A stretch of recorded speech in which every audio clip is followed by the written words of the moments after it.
హరే కృష్ణ హరే కృష్ణ భక్తులందరికీ స్వాగతం. ఈరోజు మన భగవద్గీత క్లాస్కి హరే కృష్ణ దండతునామాలందరికీ. మనం ముందు రాధా మాధవ్ కీర్తన చేసుకుందాం, దాని తర్వాత మనం భగవద్గీత యొక్క చర్చ మొదలు పెడదామంట. సో మీరందరూ కూడా మీ మీ ఇంట్లోంచే కీర్తన అనుసరించి చేయండి.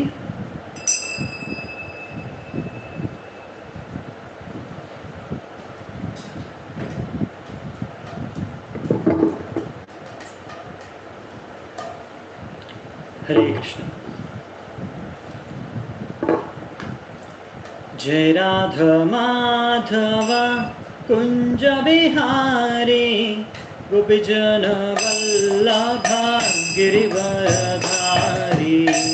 जय राधा माधव कुंज बिहारी गोपीजन वल्लभ गिरिवरधारी.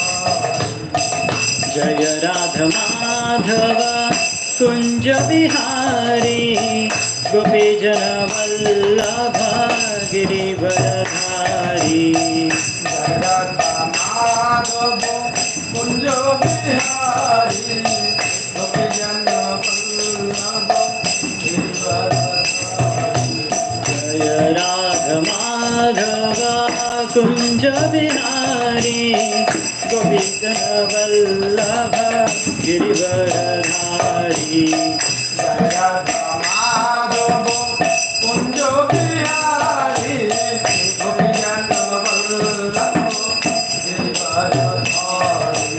जय Radha Madhav Kunj Bihari गोपीजन Vallabh Girivardhari.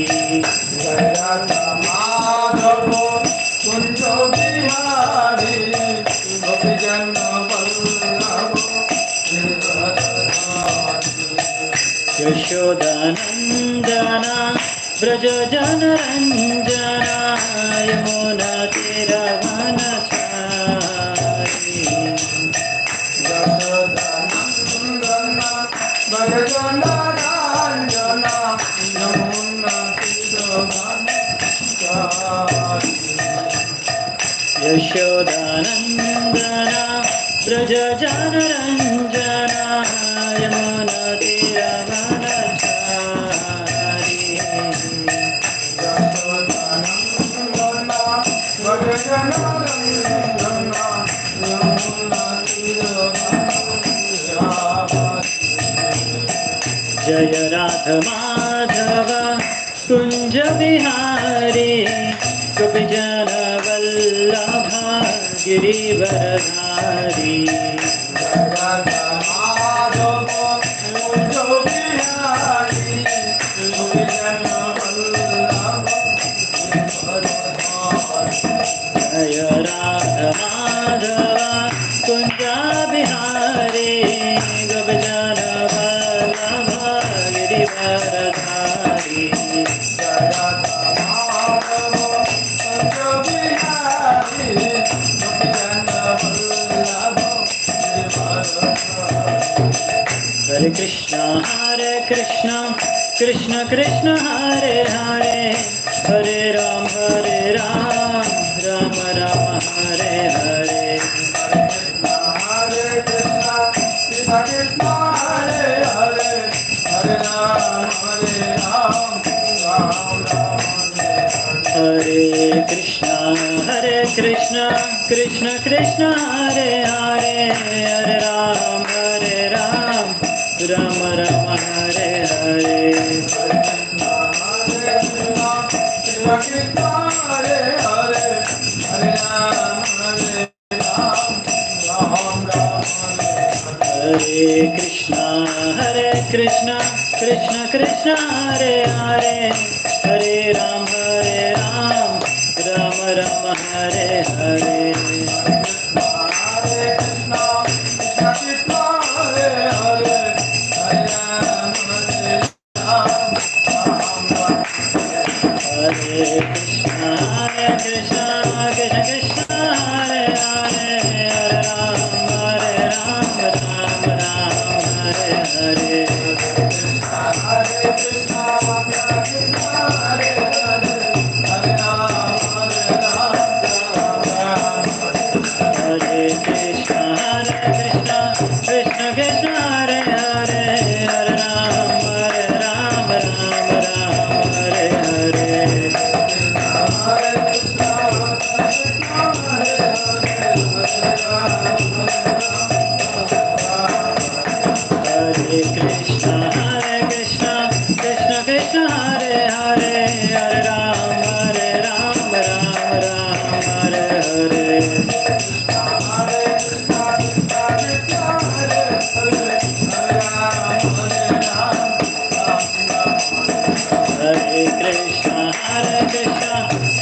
Krishna Hare Hare Hare Ram Hare Hare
जय श्री प्रभुपाद की संवेद गौर भक्त वृंद की दाई गौर सीतना प्रेमानंदे हरि हरि बोल। ఫ్యాన్ బంద్. హరే కృష్ణ. ఇప్పుడు మనం మంగళాచరణ చేసుకుందాం, దాని తర్వాత మొదలు పెడతామంట. ఓం అజ్ఞానతిమిరంధస్య జ్ఞానాంజనాశలాకయా చక్షురున్మిలితం येन తస్మై శ్రీగురవే నమః. శ్రీచైతన్యమనోభీష్టం స్థాపితం येन భూతలే స్వయం రూపః కదా మह्यं దదాతి స్వపదాంతికం. వందేహం శ్రీగురోన్ శ్రీయుతాపదకమలం श्रीगुरून् वैष्णवांश्च श्रीरूपं साग्रजातं सहगना रघुनाथान्वितां तं सजीवं साद्वैतं सावधूतं परिजनासहितं कृष्णचैतन्यदेवं श्रीराधा कृष्णपादान् सहगना ललिता श्रीविशाखान्वितांश्च नमो ओं विष्णुपादाय कृष्णप्रेष्ठाय भूतले श्रीमते भक्तिवेदान्त स्वामिनिति नामिने. नमस्ते सारस्वती देवे गौरवाणी प्रचारिणे निर्विशेषशून्यवादी पाश्चात्यदेशतारिणे नमो महावदन्याय कृष्णप्रेमप्रदायते कृष्णाय कृष्णचैतन्यानामिने गौरत्विषे नमः। हे कृष्णा करुणा सिन्धु दीनबन्धु जगत्पते गोपेश गोपिका कान्त राधा कान्त नमोऽस्तुते। तप्तकाञ्चन गौराङ्गी राधे वृन्दावनेश्वरी वृषभानुसुते देवी प्रणमामि हरिप्रिये।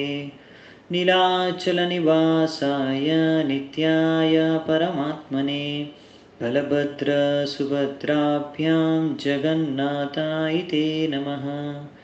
वाञ्छाकल्पतरुभ्यश्च कृपासिन्धुभ्य एव च पतितानां पावनेभ्यो वैष्णवेभ्यो नमो नमः। जय श्री कृष्ण चैतन्य प्रभु नित्यानंद श्री अद्वैत गदाधर श्रीवासादि गौरभक्तवृंद। हरे कृष्णा कृष्ण कृष्णा हरे हरे हरे राम राम राम हरे हरे। हरे कृष्ण।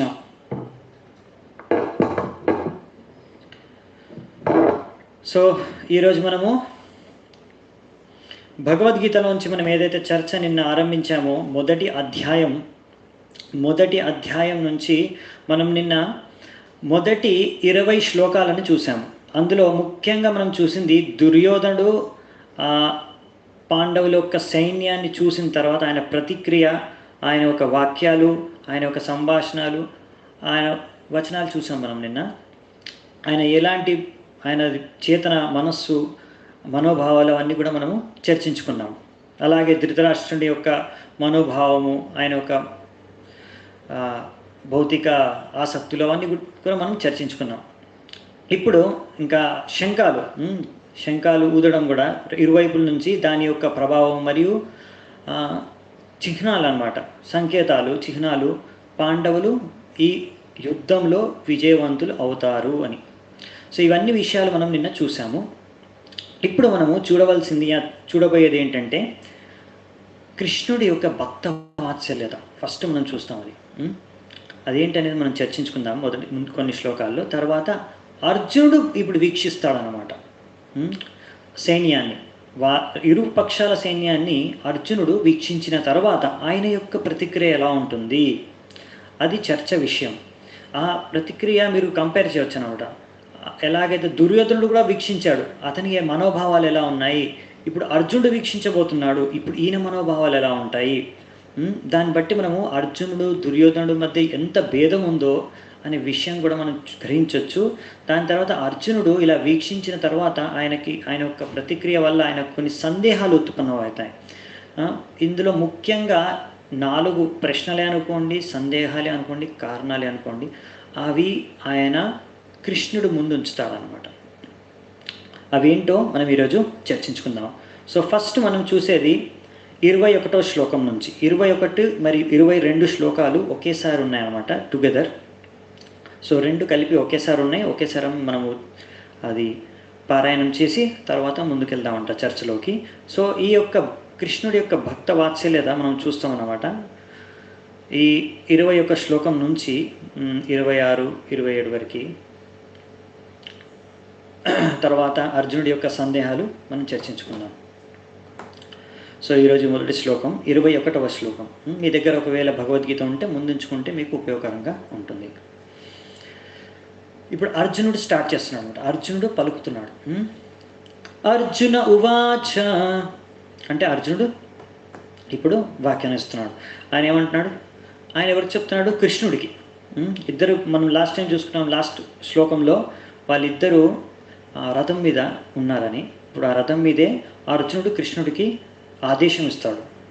సేనయోరుభయోర్మధ్యే రథం స్థాపయమేచ్యుత యావదేతాన్ నిరీక్షేహం యోద్ధుకామానవస్థితాన్ కర్మయా సహ యోద్ధవ్యం అస్మిన్ రణసముద్యమే. ఇక్కడ అర్జునుడు కృష్ణుడితో అంటున్నాడు, సేనయోర్ ఉభయోర్ మధ్యే, అంటే రెండు సేనాల మధ్యలోకి నన్ను తీసుకొని, ఈ రథాన్ని తీసుకొని వెళ్ళు. రథం స్థాపయమే అచ్యుత. కృష్ణుడు ఇక్కడ సారథి, సారథిగా ఇక్కడ మనం కనిపిస్తున్నాడు అనమాట. అందుకే కృష్ణుడి పేరు ఒకటి ఉంది, పార్థ సారథి అని. పార్థ ఎవరు? ఇక్కడ అర్జునుడు. ఆయన పేరు పార్థ ఎందుకు మనం చూసుకున్నాం కదా, నిన్న ఒకసారి చర్చించుకున్నాం. పార్థ ఎందుకంటే వాళ్ళ అమ్మ పేరు ప్రిత, కుంతివర అనే పేరు. ఇంకో పేరు కుంతివర అనే అసలు పేరు ప్రిత. సో ఈయన ప్రిత ఒక పుత్రుడు కాబట్టి పార్థ అనమాట. పార్థ సారథి, ఈయన కృష్ణుడు ఇక్కడ సారథి. సేనయోర్ ఉభయోర్ మధ్యే రథం స్థాపయం అచ్యుత అని అన్నాడు. ఓ అచ్యుత, కృష్ణుడిని సంబోధిస్తూ. అచ్యుత అని కూడా కృష్ణుడికి ఎన్నో పేర్లు ఉన్నాయి, అర్జునుడికి కూడా చాలా పేర్లు ఉన్నాయి వాళ్ళ యొక్క కార్యాలు బట్టి. యావదేత నిరీక్షేహం, ఎవరెవరు ఇక్కడ వచ్చారు యుద్ధం చేయడానికి ఎంతో ఉత్సుకతో నాతో యుద్ధం చేయాలి తలిచి ఎవరు వచ్చారో వాళ్ళందరినీ నేను చూడాలనుకుంటాను. సో వీళ్ళందరినీ ఎవరితో నేను యుద్ధం చేయాలి ఆ విషయం ఇక్కడ అర్జునుడు తెలుసుకోవాలనుకుంటున్నాడు. ఎందుకంటే ఎవరితో యుద్ధం చేయాలో చూస్తేనే కదా దాని ప్రకారం మెంటల్లీ ప్రిపేర్ అయ్యేది. సో అర్జునుడు ఆర్డర్ ఇస్తున్నాడు అనమాట, ఆదేశాన్ని ఇస్తున్నాడు. ఎందుకు ఇక్కడ కృష్ణుడు సారథి కాబట్టి. మీరు అనుకుంటారు అయితే ఇందులో ఏముంది, సారథి అయితే సారథిలే అని. ఇప్పుడు కృష్ణుడు భగవానుడు, కానీ అయినా కానీ ఇక్కడ ఆయన తీసుకున్న పొజిషన్ ఏంటి? సారథి. ఎందుకలా? అది ఆయన భక్తుడు, ఆయన అర్జునుడు పట్ల ఉన్న ఆయన ఆప్యాయత, ప్రేమ అన్నమాట. మనం ఇప్పటివరకు చర్చించుకున్నాం, మనం భగవంతుడి యొక్క సేవ చేయాలి, భగవంతుడి యొక్క మనం దాసులం అవ్వాలి. ఎందుకంటే అదొక మన పొజిషన్, మన యొక్క పరిస్థితి అంటే మనం గోపీ భర్త పథకములయో దాసాను దాస్, అది మన లక్ష్యం. భగవంతుడికి మనం సేవ చేయాలి, మనం భగవంతుడి దాస్ అని. మరి అంటే ఇక్కడ చూడండి మీరు, మనం బయట లోకంలో చూస్తాం కదా, బయట ఒకరు మాస్టరు, ఒకరు సర్వెంట్, అంటే బాస్ దాస్ ఉన్నారనుకోండి. అప్పుడు ఎప్పుడైనా సరే దాస్ అనే అతను సేవ్ చేస్తూ ఉంటాడు బాస్కి. బాస్ ఎప్పుడు దాస్కి సేవ్ చేయడు, అవునా? కానీ ఇక్కడ చూడండి మీరు, భగవంతుడు అలా కాదనమాట. భగవంతుడు బయట ఉన్న మీ మాస్టరు బాస్ లాగా కాదనమాట. ఇక్కడ భగవంతుడు భక్తుడు పట్ల ఎలాగైతే భక్తుడు భగవంతుడికి సేవ చేసి ఆయన ఆనందం పొందుతాడో, అలాగే కృష్ణుడు కూడా ఆయన భక్తులకి సేవ చేసి ఆయన కూడా ఒక ఆనందం కలుగుతుంది అనమాట. ఇంకొకటి ఏంటంటే ఇక్కడ సరే సేవ చేశాడు సరే, ఇంకా ఇంపార్టెంట్ థింగ్ ఏంటంటే ఇక్కడ కృష్ణుడు పార్థ సారథిగా చాలా ప్రఖ్యాతి. సారథి సేవ అనేది అది పెద్ద చాలా విలువైన లేకపోతే చాలా ప్రతిష్టాత్మకమైన సేవ కాదు. అదొక పొజిషన్ ఏదైతే ఉందో కృష్ణుడు తీసుకున్నాడు సారథి పొజిషను, అదేమో ప్రతిష్టాత్మకమైన పొజిషన్ కాదనమాట. ఎందుకంటే యుద్ధంలో ఏమవుతుందంటే సారథి ఉంటాడు కదా, సారథి ముందు రథాన్ని నడిపిస్తుంటాడు, అవునా? వెనకాల ఎవరైతే వీరుడు ఉన్నాడో, ఎవరైతే యుద్ధం చేస్తున్నాడో, ఇక్కడ అర్జునుడు యుద్ధం చేస్తుంటారు. అప్పుడు రథం వెళ్ళేటప్పుడు యుద్ధ భూమిలో ఆయన మొత్తం ఆయన ఫోకస్, కాన్సన్ట్రేషన్, ఆయన మొత్తం చేతన అంతా ఎక్కడ ప్రతిపక్షంలో అక్కడ వైపు సైన్యంలో ఎవరితో యుద్ధం చేయాలి ఆ చింతతో ఉంటారు వాళ్ళు. ఎప్పుడు అక్కడ అటువైపే చూస్తుండాలి. కింద చూసారంటే ఎవరైనా బాణం కొట్టేస్తారు, మరి మనకి అటాక్ చేసేస్తారు, అంతే ఇంకా. సో అందుకనే చాలా అలర్ట్గా ఉండాల్సి వస్తుంది. మళ్ళీ అర్జునుడికి ఎవరైనా సరే అక్కడ కిందకి చూపు కూడా కిందికి చూడలేరు అనమాట. అలాంటి పరిస్థితుల్లో మరి సారథికి చెప్పాలనుకోండి, ఇప్పుడు మీరు ముందుకు వెళ్తున్నాడు సారథి రథాన్ని తీసుకొని, అటు లెఫ్ట్ సైడ్కి వెళ్ళు, రైట్ సైడ్కి వెళ్ళు అని ఎలా చెప్తాడు? ఆయన అక్కడ బిజీగా ఉన్నాడంట, నోట్తో కూడా చెప్పేంత మాట్లాడే పరిస్థితి కూడా ఉండదు అప్పుడు ఇది పద్ధతి అనమాట రథం యుద్ధ భూమిలో. అప్పుడు ఏం చేస్తారంటే, ఇప్పుడు మనకి లెఫ్ట్ సైడ్ వెళ్ళాలనుకోండి, ఎడం వైపు వెళ్ళాలనుకోండి, అప్పుడు ఏం చేస్తారంటే, అప్పుడు ఎవరైతే వెనకాల యుద్ధం చేస్తున్నాడో ఆయన సారథి భుజం మీద, అంటే ఎడం వైపు భుజం మీద కాలుతో తంతారనమాట. అంటే ఆయన ఎడం వైపు తీసుకెళ్ళాలని. ఒకవేళ కుడివైపు వెళ్ళాలనుకోండి, కుడివైపు భుజం మీద తంతారనమాట కాలుతో, అంటే అది అప్పుడు ఆయన కుడివైపు తీసుకెళ్ళాలని. అంటే అర్థమైందా మీకు? ఎలాంటి పొజిషన్, ఎలాంటి సేవ ఇక్కడ కృష్ణుడు చేస్తున్నాడో చూసారా మీరు? కృష్ణుడు భగవంతుడైనా కానీ చాలాసార్లు ఇలాంటివి మీకు కనిపిస్తాయి అన్నమాట. భక్తుల కోసం కృష్ణుడు ఏమైనా చేయడానికి రెడీ. ఇది ఒక ఉదాహరణ మాత్రమే. సో ఇక్కడ అర్జునుడు కృష్ణుడికి ఆదేశిస్తున్నాడు. వెంటనే కృష్ణుడు అర్జునుడి ఆదేశాన్ని పాలించి, ఎందుకంటే సారథిగా ఆయన యొక్క కర్తవ్యాన్ని నిర్వహిస్తూ ముందుకు తీసుకెళ్తాడు అన్నమాట. ఇక్కడ మనం ఇది చూస్తున్నాము. అసలు కృష్ణుడు అంటే అర్జునుడు అంత గొప్ప భక్తుడు కూడా. అర్జునుడికి కృష్ణుడు ఎలా సారథి అయ్యారు తెలుసా మీకు? ఈ స్టోరీ ఉంటుంది, మీకు చాలా తెలిసే ఉంటుంది, విని ఉంటారు. ఈ దుర్యోధనుడికి ఎలాగో ఏమాత్రం సిగ్గు శరం ఏమి ఉండవు అనమాట ఆయనకి ఎలాగైనా సరే మనం యుద్ధం గెలవాలి, అది ఏ మార్గంలో అయినా సరే దానికోసం ఏదైనా చేస్తాడనమాట, ఎలాంటి రాజకీయాలైనా నడిపిస్తాడనమాట. సో ఒకసారి మీరు ఆ శాంతి దూతగా వెళ్తాడు కృష్ణుడు, అది కూడా ఒక సేవ. శాంతి దూత మెసెంజర్, అదేం పెద్ద గొప్ప సేవ కాదు, ఎవరైనా వెళ్ళొచ్చు. కానీ ఆయన వెళ్తాడు స్వయంగా, ఎలాగైనా సరే ఈ యుద్ధాన్ని మనము కానివ్వకుండా చూద్దాము అని. ఎందుకు యుద్ధం అనవసరంగా అని అది నచ్చ చెప్పడానికి అనేసి శాంతిదూత అయి పాండవుల వైపు నుంచి ఆయన వెళ్తాడు హస్తినాపూర్కి. అప్పుడు దుర్యోధనుడు ఏం చేస్తాడు, అరే కృష్ణుడి వల్లే వీళ్ళ బలమంతా, కృష్ణుడినే మనం పట్టేసుకొని కృష్ణుడినే మనం ఇక్కడ అరెస్ట్ చేసేస్తే అప్పుడు ఇంకా పాండవులు ఈజీగా మనం ఓడించవచ్చు అనేసి కృష్ణుడిని బందీ చేయడానికి ప్రయత్నిస్తాడు. అప్పుడు కృష్ణుడు అక్కడ చిన్న సైజులో మినీ విశ్వరూపం చూపించి అక్కడ వాళ్ళందరికీ ఆయన్ని కృష్ణుడు ఎప్పుడు బందీ చేయలేరు, మొత్తం అరేంజ్మెంట్ చేసుకొస్తామన్నమాట. దుర్యోధనుడు ఇంకా కర్ణుడు వీళ్ళందరూ కలిసి, కానీ వాళ్ళు బందీ చేయలేరు కృష్ణుడు, ఎందుకంటే కృష్ణుడు భగవంతుడు కదా, వాళ్ళకంత అర్థం కాదా భగవంతుడినే బందీ చేద్దాం అనుకుంటారంట ఎలాంటి మూర్ఖులు అలా బందీతో చేయలేకపోయారు. వాళ్ళు రాజీకి రారు, మేము యుద్ధం చేస్తామా అంటాడు దుర్యోధనుడు. సరే కృష్ణుడు వెళ్ళిపోతాడు, ఇంక నేను మార్చలేను అనేసి. దాని తర్వాత కృష్ణుడు తన ద్వారకాకి వెళ్ళిపోయిన తర్వాత అక్కడ ఆయన వాళ్ళ ప్యాలెస్లో వాళ్ళ మహల్లో ఉంటాడు. అప్పుడు మళ్ళీ దుర్యోధనుడు ఇలా బందీ చేయాలనుకున్నాడు కృష్ణుడినే బందీ చేయాలి, హతమార్చాలనే వ్యక్తిత్వం, అలాంటి మనోభావన. ఇప్పుడు మళ్ళీ వస్తాడు ఆయన దగ్గరికి. ఎందుకు? యుద్ధం ఇప్పుడు ఎలాగో ఫిక్స్ అయిపోయింది, యుద్ధం అవ్వాల్సిందే అని. అయితే నా వైపు నుంచి నువ్వు యుద్ధంలో పాల్గొను అంటే రిక్వెస్ట్, అంటే ఇద్దరు పాండవులు కౌరవులు ఇద్దరు అన్ని చోట్ల వెళ్ళి అన్ని రాజుల యొక్క సహాయం తీసుకొని ఎవరో ఒకరి వైపు కొంతమంది యుద్ధంలో భాగం తీసుకుంటారు, కొంతమంది అసలు ఏ భాగమే తీసుకోరు యుద్ధంలో. అయితే దుర్యోధనుడికి ఏమాత్రం సిగ్గుండాలా, కానీ అలాంటివి ఏమి ఉండవు అనమాట. ఆయన వెళ్ళిపోతాడు, అక్కడ వెళ్ళిపోయి చూస్తాడు. అక్కడ వెళ్ళి అప్పుడు కృష్ణుడు పడుకొని ఉంటాడు అనమాట. వెళ్ళి పడుకొని ఉంటే సరే కృష్ణుడు లేచే వరకు వెయిట్ చేద్దామనేసి ఆ కృష్ణుడు తల పక్కనే కూర్చుంటాడు అనమాట. లేవగానే నన్నే చూస్తాడు కృష్ణుడు. అప్పుడు వెంటనే నేను అడిగేస్తాను, అప్పుడు కృష్ణుడు ఇవ్వాల్సిందే నాకు అని. అప్పుడు తర్వాత అర్జునుడు వస్తాడు, కానీ ఆయన చూస్తాడు ఆల్రెడీ దుర్యోధనుడు వెయిట్ చేస్తున్నాడు. సరే అని అర్జునుడు ఆయన పాదపద్మాల దగ్గర కూర్చుంటాడు అనమాట ముందు. సో కృష్ణుడు ఒకసేపు అయినాక కళ్ళు తెరుస్తాడు. కళ్ళు తెరవగానే ముందు డైరెక్ట్గా అర్జున్నే చూస్తాడు అనమాట. అర్జున ఎప్పుడొచ్చావు, ఎంతసేపు అయింది వెయిట్ చేసి, ఏమైంది, నీకేం కావాలి అది అని. అప్పుడు వెంటనే దుర్యోధనుడు నేను ముందు వచ్చాను లేస్తాడు అనమాట. కృష్ణ అంటే సరే నేనైతే ముందు అర్జున్ని చూశాను ఫస్ట్, అందుకే అర్జున్ని అడుగుతున్నాను.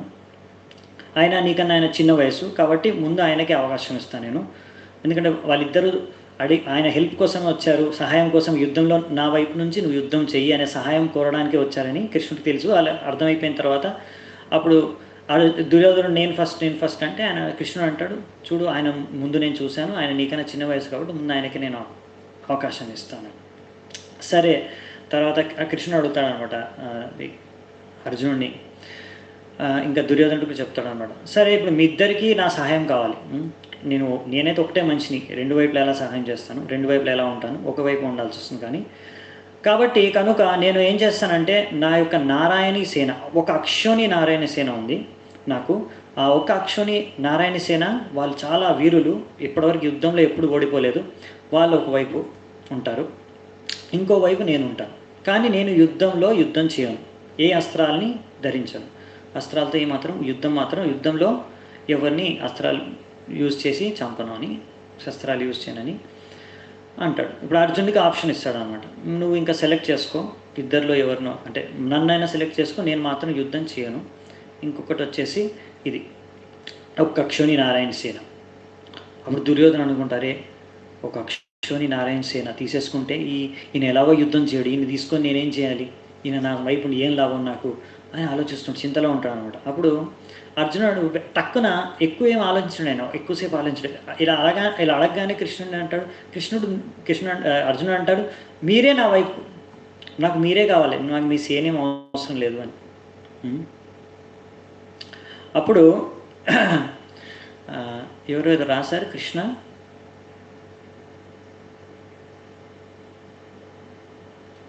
Krishna wants to stop the war and went for negotiation. He is Supreme Lord, and why did he not see the negotiation be favored and war didn't happen? Okay.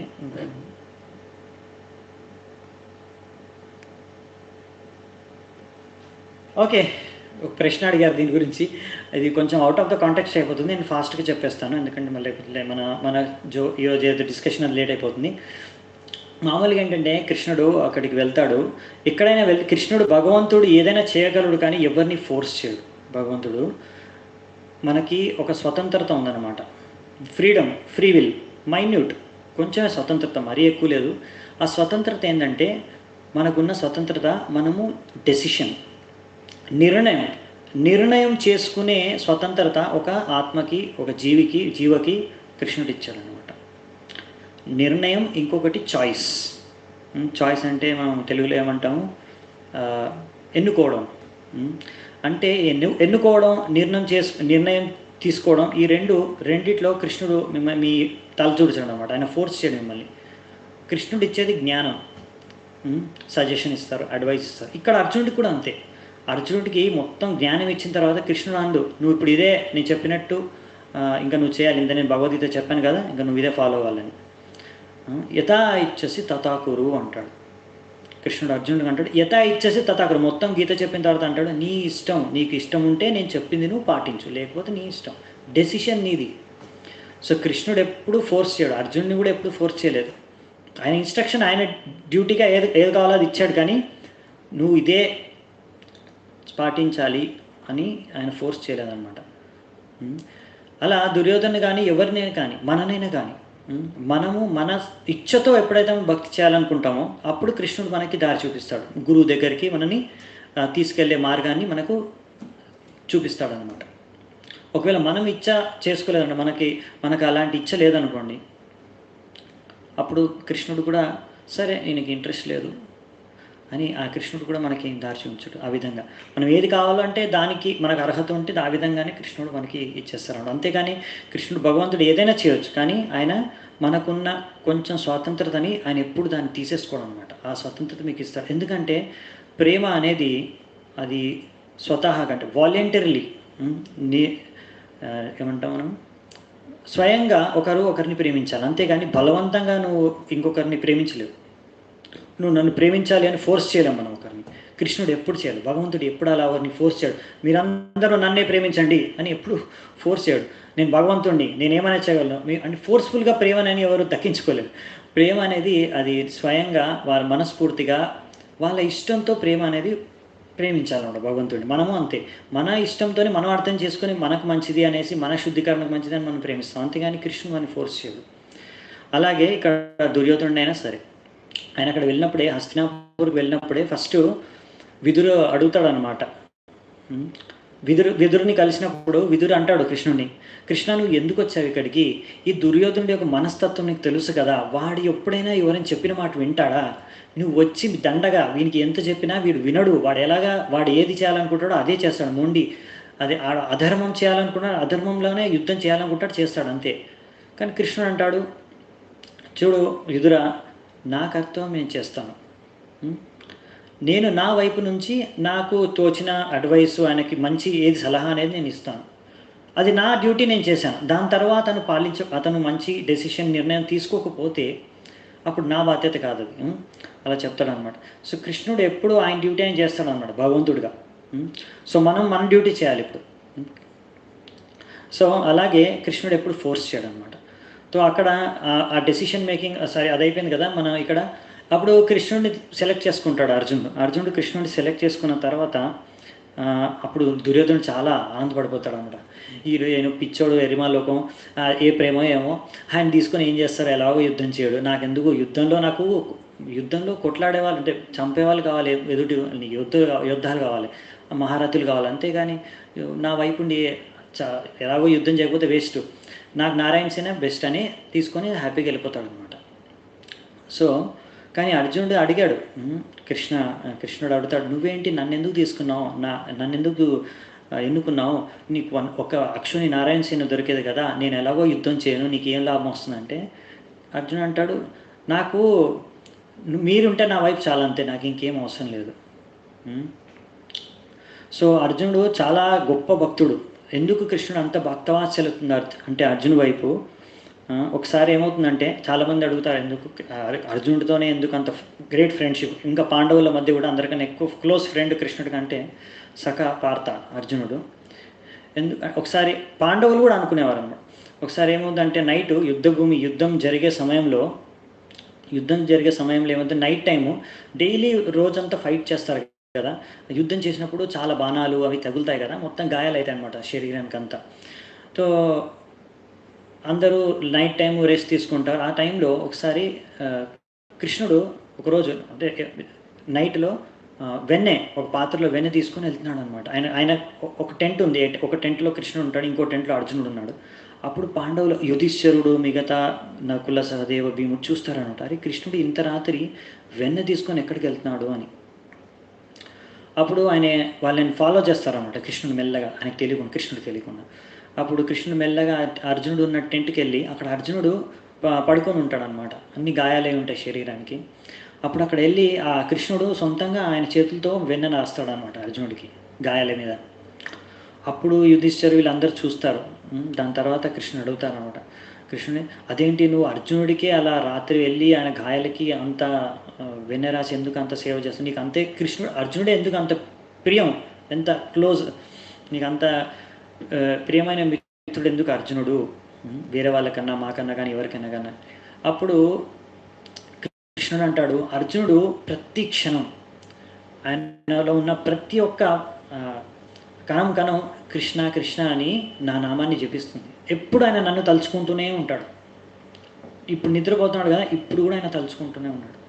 మీరు కావాలంటే మీ చెవుల్ని ఆయన శరీరానికి దగ్గరగా పెట్టి వినండి, ఆయన శరీరంలోంచి కృష్ణ కృష్ణ శబ్దం వస్తుందంట. అప్పుడు వాళ్ళు వింటే నిజంగానే కృష్ణ కృష్ణ అని వాళ్ళకి వినిపిస్తుంది అనమాట. అప్పుడు అర్థమవుతుంది వాళ్ళకి ఎంత గొప్ప భక్తుడు అర్జునుడు అని. అప్పుడు కృష్ణ అంటాడు, ఎవరైనా నన్ను అలా పిలిస్తే నేను ఎలా రాకుండా ఉండగలను అని. సో కృష్ణుడు ఎవరైతే మంచి భక్తి చేస్తారో వాళ్ళతో అలాగే ఆ విధంగానే ఏ యథా మాం ప్రపద్యంతే తాంస్తతైవ భజామ్యహం, ఏ విధంగా అయితే నువ్వు నా వైపు భక్తి చేస్తావో అదేవిధంగా నేను కూడా. మనం ఒక్క స్టెప్ కృష్ణుడి వైపు వేస్తే కృష్ణుడు 1000 స్టెప్స్ మన వైపు వేస్తాడు. ఆయన ఓన్లీ వెయిట్ చేస్తున్నాడు, కృష్ణుడు నువ్వెప్పుడు నా వైపు తిరిగి చూస్తావు. సో ఇక్కడ మనకి ఈ కృష్ణుడి యొక్క భక్తవాత్సల్యతను మనం చూస్తాం అనమాట. అయితే ఇలా అర్జునుడు ఆదేశించిన తరువాత ఇంకొక పాయింట్ కూడా అర్జునుడు అంటానమాట. నెక్స్ట్ శ్లోకం అదే 23rd 23వ శ్లోకం. యోత్స్యమానామవేక్షేహం య ఏతేత్ర సమాగతాః ధార్తరాష్ట్రస్య దుర్బుద్ధేర్ యుద్ధే ప్రియచికీర్షవః. తో ఇక్కడ అంటున్నాడు అర్జునుడు, యోత్స్యమానం అవేక్షేయం, ఎవరు వాళ్ళు అంత యుద్ధం చేయాలని ఉత్సుకత ఉన్న ఆ దుర్బుద్ధి అంటే ధార్తరాష్ట్రస్య దుర్బుద్ధేర్ అంటే ధృతరాష్ట్రుని యొక్క పుత్రులు అంటే దుర్యోధనుడు ఇంకా మిగతా వాళ్ళ తమ్ముళ్ళందరినీ వాళ్ళ బుద్ధి అంటే వాళ్ళను ప్రసన్నం చేయడానికి, వాళ్ళను తృప్తిపరచడానికి, అలాంటి దుర్బుద్ధి ఉన్న వ్యక్తులను వాళ్ళ వైపు ఉండి వాళ్ళ సంతోషానికి ఎలా యుద్ధం చేయడానికి వచ్చారు, అలాంటి వాళ్ళే అయ్యి ఉంటారు వాళ్ళందరినీ చూద్దాం అనుకుంటున్నా. ఒకసారి ఎవరెవరితో యుద్ధం చేయాలని నన్ను చూడాలంది, అందుకనే నన్ను మధ్యలోకి తీసుకువెళ్ళమని చెప్తున్నా అని ఇక్కడ అర్జునుడు చెప్తాడనమాట కృష్ణుడికి. సో ఇప్పుడు వరకు అర్జునుడికి మొత్తం ప్రిపేర్ అయ్యి వచ్చాడు, అర్జునుడు తయారై వచ్చాడు, నేను వీళ్ళందరినీ చంపేస్తాను యుద్ధంలో. మొత్తం ఇప్పటివరకు అర్జునుడికి అలాంటి భావనలు ఏం లేవు, నేను యుద్ధం చేయకూడదు అనేది. సో అప్పుడు సంజయ్ చెప్తున్నాడు ఇక్కడ ధృతరాష్ట్రకి, ఇలా కృష్ణుడికి అర్జునుడు ఆదేశించిన తర్వాత కృష్ణుడు తీసుకొని వెళ్తాడు అన్నమాట రథాన్ని. అదే నెక్స్ట్ శ్లోకంలో చెప్తున్నారు.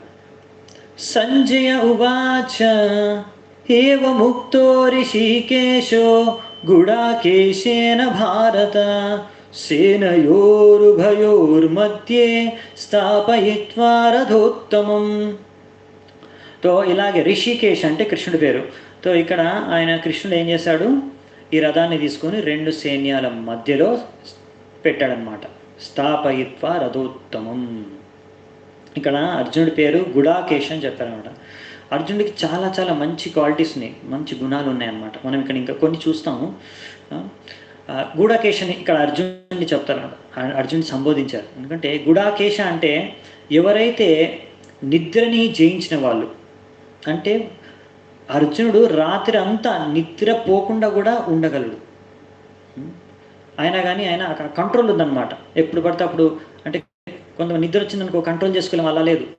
ఆయన కావాలనుకుంటే రాత్రంతా మేలుకొని ఉండగలడు, రాత్రి పొద్దున 24 hours కంటిన్యూస్ ఆయనకి ఆ కంట్రోల్ ఉందన్నమాట నిద్ర మీద మొత్తం. అంతేకాకుండా ఇక్కడ మన ఆచార్యుల వాళ్ళు చెప్తారు, ప్రభుపాదులు చెప్తారు, ఆయన నిద్ర మీదే కాదు, ఆయనకు అది అజ్ఞానం మీద కూడా ఆయన జయించాడు. అర్జునుడు చాలా పాండిత్యం, మన జ్ఞానము అన్నీ ఉన్నాయన్నమాట. శాస్త్రాల్లో ఆయన నిపుణుడు, శాస్త్రాలు రెండిట్లో నిపుణుడు ఆయన. అయితే అందుకే ఆయన పేరు గుడాకేశ. సో ఇక్కడ మనం నెక్స్ట్, ఇప్పుడు కృష్ణుడు రథాన్ని తీసుకెళ్ళాడు కదా, కృష్ణుడు రిషికేశ్, ఆయనకు బాగా తెలుసు అనమాట అర్జునుడి యొక్క మైండ్ ఏంటి అనేది. సరే నువ్వు అంటున్నావు కదా మధ్యలోకి తీసుకెళ్ళని, సరే రెండింటి మధ్యలోకి నీకు చూడాలనుకుంటున్నావు కదా, సరే నీకు చూపిస్తాను ఎవరితో నీ యుద్ధం చేయాలని. అప్పుడు కృష్ణుడు అర్జునుడి యొక్క మన రథాన్ని తీసుకొని భీష్మ, నెక్స్ట్ వచ్చేసి అదే శ్లోకం 25 నంబరు. భీష్మ ద్రోణ ప్రముఖతః సర్వేషాం చ మహీక్షితాం ఉవాచ పార్థ పశ్యైతాన్ సమవేతాన్ కురుణితి. తో ఎక్కడ తీసుకెళ్ళాడు, కరెక్ట్గా మధ్యలో రథంని 2 సైన్యాల మధ్యలోకి తీసుకెళ్ళడమే కాకుండా ముందు ఎవరున్నారు, మెయిన్గా భీష్ముడు ద్రోణుడు ఒక ముందు ఈయన రథాన్ని ఆపేశాడు అనమాట. అంటే ముందు చూస్తే ఆయనకి ఎవరు కనిపిస్తున్నారు, భీష్ముడు ద్రోణుడు మెయిన్గా, ఇంకా మిగతా వాళ్ళందరూ కూడా కనిపిస్తున్నారు అనుకోండి. భీష్మ ద్రోణ ప్రముఖత, దీనికి ఒక అర్థం ఉందన్నమాట. ఎందుకంటే కృష్ణుడికి తెలుసు ఈ అర్జునుడు ఇలా మాట్లాడుతున్నాడు, ఎవరు ఆ దుర్బుద్ధి, అంత దుర్బుద్ధి అయిన దుర్యోధనుడిని ప్రసన్న చేయడానికి ఆయన వైపు నుంచి ఎవరు వచ్చారు, వాళ్ళందరితో యుద్ధం చేస్తాను, వాళ్ళందరినీ ఖతం చేస్తానని అంటున్నాడు. సరే ఎంత ఈ యొక్క ఉత్సాహం ఎంత ఉందో ఆయన ఎగ్జాక్ట్ ఆయనకు తెలుసు వీక్ పాయింట్ కృష్ణుడికి. అర్జునుడు భీష్ముడి పట్ల, ద్రోణుడి పట్ల ఆయనకి ఎంతో ఆధారపూర్వకమైన ఎంతో మంచి ప్రేమ మరియు ఆదరిస్తారు వాళ్ళిద్దరిని. అవును, ఎందుకంటే ద్రోణాచార్య వచ్చేసి ఆయన గురువు, ఆయన ఫేవరెట్, ద్రోణాచార్య యొక్క ఫేవరెట్ స్టూడెంట్ అర్జునుడు. భీష్మ పితామహ కూడా అర్జునుడు అంటే చాలా ఇష్టం ఆయనకి. అర్జునుడు కూడా భీష్మ పితామహ అంటే చాలా ఇష్టం. సో అయితే ఇంకొకటి గుడాకేశలో ఇంకో విషయం ఉంది. అసలు ఆయన గుడాకేశ ఎలా అయ్యాడంటే, రాత్రంతా ఎందుకు జయించాడు అంటే, ఎందుకు రాత్రంతా నిద్రపోకుండా ఉండాలంటే దానికి ఒక స్టోరీ ఉంది, చిన్నగా చెప్తాను ఒక నిమిషంలో. ఒకసారి వాళ్ళు గురుకులంలో ఉన్నప్పుడు నైట్ టైము తింటున్నాడు అనమాట అర్జునుడు. ఈవినింగ్ టైం తింటున్నాడు, నైట్ టైము. అప్పుడు అది ల్యాంప్, మన దీపం ఉంటుంది కదా, అది గాలి గారిపోయింది అనమాట. అప్పుడు మొత్తం చిమ్మ చీకటి అయిపోయింది. అయినా కానీ ఆయన తింటున్నాడు అనమాట. అలాగే చీకట్లో ఏం కనిపించట్లేదు, ఆయన తినేస్తున్నాడు. అప్పుడు సడన్గా అర్జున్కి హఠాత్తుగా ఒక థాట్ వచ్చింది, ఒక ఆలోచన వచ్చింది. ఏంటంటే, అరే ఇది చీకటి, నాకు రాత్రిలో ఏం కనిపించట్లేదు, అయినా కానీ నేను తినగలుగుతున్నాను, నాకు నా చెయ్యి కూడా కనిపించట్లేదు, అయినా కానీ నేను తినగలుగుతున్నా అంటే మనం రాత్రి ఏం కనిపించకున్నా కానీ మనం పనులు చేయగలం. కాబట్టి ఆయన ఏం చేసేవాడంటే, పొద్దంతా ఏదైతే ద్రోణాచార్యుడు ఆయనకు శిక్షణ ఇచ్చేవాడో ఆయన అనుకున్నాడు, కొద్దిసేపే డే టైంలో, అంటే పొద్దున్న నుంచి ఈవినింగ్ వరకు అదేదో టైమింగ్స్ ఉంటాయి, వాళ్ళకు శిక్షణ అయిపోయిన తర్వాత కొద్ది సమయం ప్రాక్టీస్ చేసేవాడు, సాధన చేసేవాడు అర్జునుడు. ఈ ఐడియా తట్టగానే అర్జునుడు, అరే రాత్రి అంతా మనకు సమయం ఉంది ప్రాక్టీస్ చేసుకోవడానికి, అందుకే పొద్దున్న నుంచి సాయంత్రం వరకు ఏదైతే నేర్చుకుంటాడో ద్రోణాచార్యుడి దగ్గర అర్జునుడు, రాత్రంతా నిద్రపోకుండా ఆయన ఏం చేసేవాడు, ప్రాక్టీస్ చేసేవాడు, సాధన చేసేవాడు. సో ఇలా ప్రాక్టీస్ చేసి ఆయన ధనుర్ధరుడు, మొత్తం వరల్డ్లో అందరికన్నా ఫేమస్ ధనుర్ధారి అర్జునుడు అనమాట. అలా అయ్యాడు. అందుకనే ద్రోణాచార్యుడికి అర్జునుడు అంటే చాలా ఇష్టం. ఎందుకంటే ఆయన గురుభక్తి కూడా చాలా ఎక్కువ. ఆయన గురువుని కూడా ఆదరించేవాడు. ఆయన ఏది చెప్తే ఎలా ప్రాక్టీస్ చేయమంటే అలా ప్రాక్టీస్ సాధన చేసేవారు. ఎన్నో గుణాలు చూసే అర్జునుడిని మెచ్చాడనమాట ద్రోణాచార్యుడు. సో ఇలా అర్జునుడికి ఎన్నో మంచి లక్షణాలు ఉన్నాయి, మనం ఇప్పుడు చూస్తున్నాము. నెక్స్ట్ ఇప్పుడు తీసుకొని వెళ్ళిపోయాడు కృష్ణుడు, రథాన్ని మధ్యలోకి తీసుకొచ్చేసాడు. ఇప్పుడు అసలు స్టోరీ స్టార్ట్ అవుతుందన్నమాట. ఇప్పుడు అర్జునుడు చూస్తాడు. ఇప్పుడు అర్జునుడు ఆ వైపు చూశాక వాళ్ళందరినీ ఎవరెవరు అక్కడ ఉన్నారో అప్పుడు ఆయన ప్రతిక్రియ మనం చూడాలి. 26 శ్లోకం. మనము ప్రశ్నలు ఏం చేస్తాను, నేను లాస్ట్కి తీసుకుంటాను, ఎందుకంటే లేకపోతే మనం ముందుకు వెళ్ళాము. తత్ర పశ్యత్ స్థితాన్ పార్థః పితృణతా పితామహాన్ ఆచార్యాన్ మాతులాన్ భ్రాతృన్ పుత్రాన్ పౌత్రాన్ సఖీంస్తతా స్వసురాన్ సుహృదశ్చైవ సేనయోరుభయోరపి. రెండు వైపుల సైన్యాలు చూశాడు. ఎవరెవరు ఉన్నారు అక్కడ? అందరూ ఆయన బంధువులే. ఎలాంటి బంధువులు అంటే ఫస్ట్ వచ్చి రకరకాల పితృణత పితామహ. పితృన్ అంటే ఆయన యొక్క పితృడు అంటే ఆయన ఫాదర్, ఆయన వాళ్ళ నాన్న సమానమైన మనుషులు ఉన్నారు. భూరిశ్రవ అనమాట అక్కడ ఉన్న యుద్ధ వాళ్ళ వైపు. పితామహ అంటే ఆయన తాతకు సమానమైన భీష్మ పితామహ ఉన్నాడు, సోమదత్త, ఇలా ఉదాహరణలు ఉన్నాయి మనకి. ఆచార్యాన్ మాతులాన్ భ్రాతృన్. ఆచార్య అంటే అక్కడ ద్రోణాచార్య ఉన్నాడు, కృపాచార్య ఉన్నాడు. వాళ్ళిద్దరు టీచర్లు, ఆయన గురువులు, వాళ్ళిద్దరు అక్కడ ఉన్నారు. వాళ్ళిద్దరిని కూడా చంపాలని మరి యుద్ధం చేయాలంటే. మాతులాన్ అంటే మెటర్నల్ అంకుల్ అంటే వాళ్ళ అమ్మ వాళ్ళ తమ్ముడు కానీ అన్న కానీ అలా. సో వాళ్ళు శల్య, శకుని. భ్రాతృన్ అంటే అన్న తమ్ములు, బ్రదర్స్. దుర్యోధనుడు, కర్ణుడు, వికర్ణుడు, అంటే కర్ణుడు అప్పుడు కాదు కానీ దుర్యోధనుడు, వికర్ణుడు, ఇంకా చాలామంది ఉన్నారు. చాలామంది ఉన్నారు బ్రదర్స్. దుర్యోధనుడు ఉన్న అందరూ తమ్ముళ్ళే కదా. పుత్రాన్ అంటే వాళ్ళ పుత్రుడు సమానమైన యోద్ధాలు కూడా అక్కడ ఉన్నారు. లక్ష్మణ, కుమార, ఇంకా చాలామంది వాళ్ళ దుర్యోధనుడు, ఇంకా వాళ్ళందరూ వాళ్ళ పుత్రులందరూ ఆయన పుత్ర సమానం కదా. పౌత్రాన్ ఆయన మనవళ్ళు, ఆ వయస్సు వాళ్ళు కూడా అక్కడ ఉన్నారు. ఎలాగైతే లక్ష్మణ ఉన్నాడో దుర్యోధనుడి యొక్క పుత్రుడు, ఆయన ఒక పుత్రుడు ఉన్నాడు అక్కడ. సఖీమ్స్ ఆయన యొక్క మిత్రులు కూడా ఉన్నారు. ఎలాగా అక్కడ అటువైపు అశ్వత్థామ. శ్వశురాన్ అంటే వాళ్ళ యొక్క ససూర్గా మనం ఏమంటాం, మామయ్య అలాంటి వాళ్ళు. ద్రుపద ఇలా యుద్ధంలో పాల్గొంటున్నారు, రెండు వైపులా ఉన్నారు. సుహృదస్ ఎంతోమంది ఆయన శ్రేయోభిలాషులు, ఆయన శ్రేయోగరే వాళ్ళు, లైక్ కృతవర్మ. సో ఇలా చాలామంది ఉన్నారనమాట. రెండు వైపులు యుద్ధం చేయడానికి వచ్చారు. వీళ్ళందరినీ చూసిన తర్వాత అదే నెక్స్ట్ శ్లోకం 27వ శ్లోకం. తాన్ సమీక్ష్య స కౌంతేయ సర్వాన్ బంధూనవస్థితాన్ కృపయా పరయా విష్టో విషీదన్ ఇదమబ్రవీత్. ఇక్కడ ఆయన ప్రతిక్రియ స్టార్ట్ అయింది. వీళ్ళందరినీ తాన్ సమీక్ష చూశాడు. అందరినీ చూసిన తర్వాత కౌంతేయ అంటే అర్జునుడు ఏంది, సర్వాన్ బంధువున అవస్థిత, వీళ్ళందరూ నా బంధువులే, వీళ్ళందరూ ఇప్పుడు కొట్టుకొని చేస్తారు. అది కృపయా పరయావిష్టో, ఆ దయ స్టార్ట్ అయింది. అరే విషాదం మొదలైందనమాట. ఇప్పుడు ఆలోచిస్తున్నాడు. ఇది ఆలోచించి ఆయన యొక్క ఫీలింగ్, ఆయన యొక్క భావనను ఇప్పుడు వ్యక్తం చేస్తాడనమాట. ఇప్పుడు అర్జునుడు కనిపిస్తుంది, ఇది యుద్ధం చేయడం అవసరమా, దానికి ఎందుకు యుద్ధము చేయకూడదు అనే దానికి 4 కారణాలు ఇప్పుడు ప్రస్తుతం చేస్తాడనమాట. ఆయనకి 4 కారణాలు ఈ చాప్టర్లో. ఇంకో కారణం ఉంటుంది, అది నెక్స్ట్ అధ్యాయంలో మనం చూద్దామంట. సో అది ఫస్ట్ కారణం వచ్చేసి 28 నుంచి స్టార్ట్ అవుతుంది. మీకు కావాలంటే నోట్ చేసుకోండి. ఫస్ట్ రీజన్, ఎందుకు నేను యుద్ధము చేయకూడదు, ఈ యుద్ధంలో నేను ఎందుకు పాల్గొనకూడదు అనే అర్జునుడు దానికి ఒక కారణాలు, 4 కారణాలు ఈ అధ్యాయంలో చూస్తాము. ఫస్ట్ కారణం వచ్చేసి 28, 28, 29, 30 శ్లోకాల్లో కలిపి ఉంటుందన్నమాట. చూద్దామా?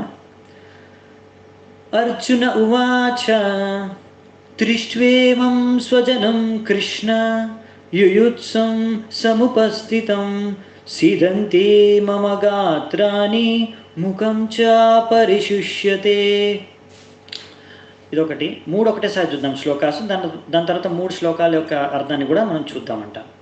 సో 29th శ్లోకం, 29వ శ్లోకం.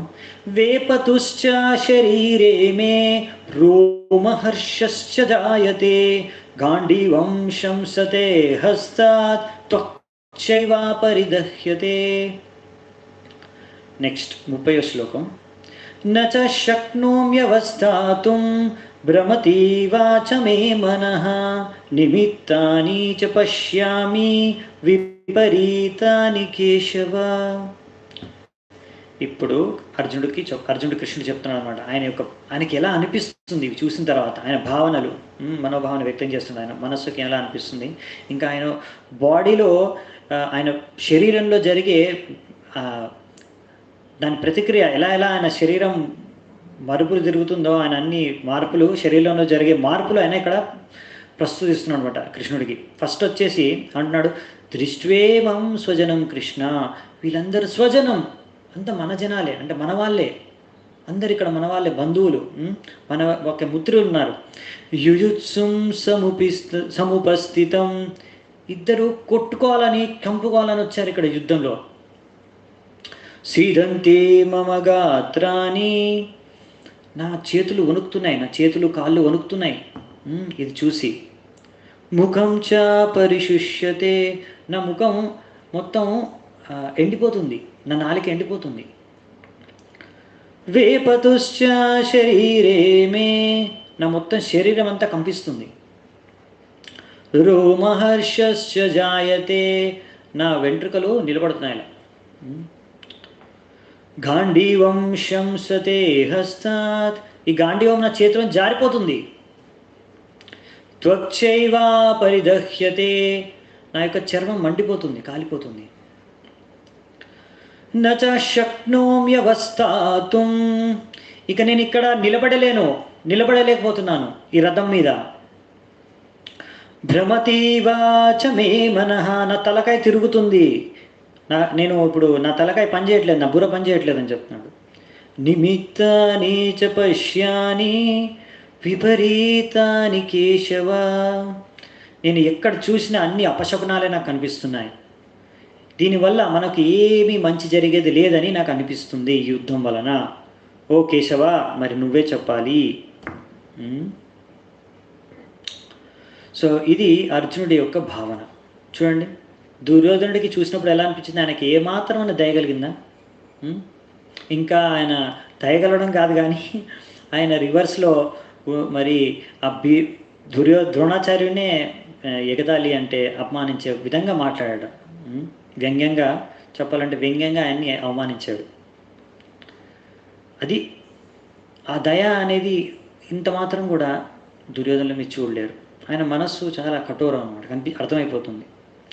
ఇక్కడ కృష్ణుడు, అది మన ప్రభుపాదుల వారు చెప్తారు, అర్జునుడి మనస్సు ఎంత కోమలం. ఎందుకు అంటే ఆయన భక్తుడు కాబట్టి ఆయన హృదయం చాలా కోమలం. ఇలాంటి ఇంతమందిని చావడం ఆయనకు నచ్చట్లేదు, చంపడం.